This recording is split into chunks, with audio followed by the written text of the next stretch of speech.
नमस्कार दोस्तों, आपका हमारे धर्मार्थ चैनल में स्वागत है।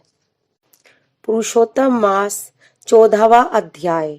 श्री नारायण बोले, राजा इसी तरह चिंताग्रस्त रहता था कि एक समय वाल्मीकि ऋषि उसके यहाँ आए।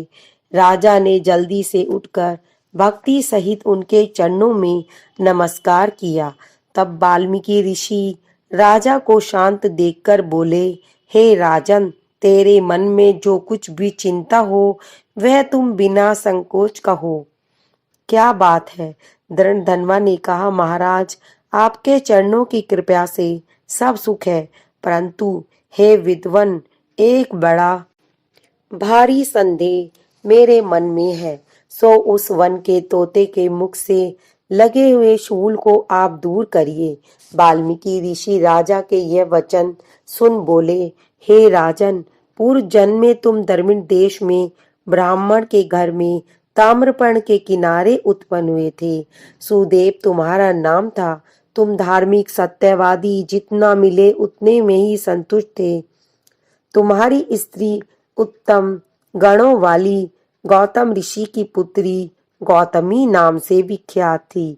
गृह आश्रम के धर्म में चलने वाले सुदेव को कितना ही काल व्यतीत हो गया, परंतु उसके संतति नहीं हुई।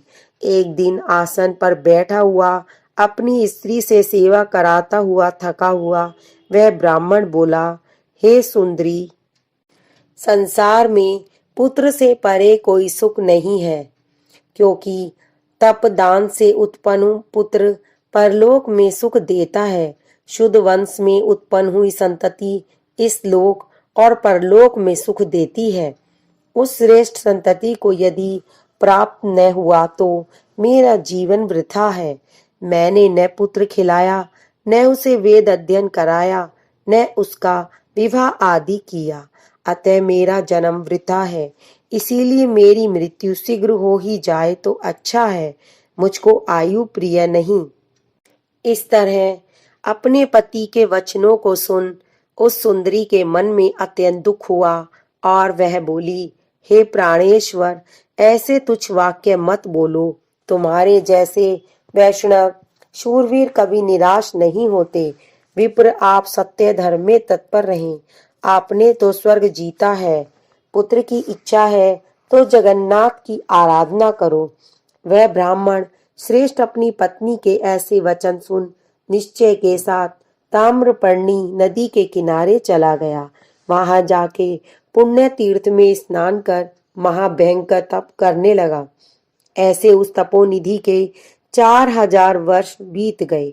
हे ब्राह्मण, उसके तप से त्रिलोकी कांप उठी। महाउग्र उस सदैव का तप देख बड़े वेग से गरुड़ पर सवार भक्त वत्सल श्री भगवान प्रकट हुए। श्री नारायण बोले, हे नारद जी, नवीन मेघ के समान चतुर्भुज जगत के पालन करने में समर्थ उन मुरारी के आनंदित मुख को देखकर बड़े हर्ष के साथ सुदेव ब्राह्मण ने मुकुंद को साष्टांग प्रणाम किया।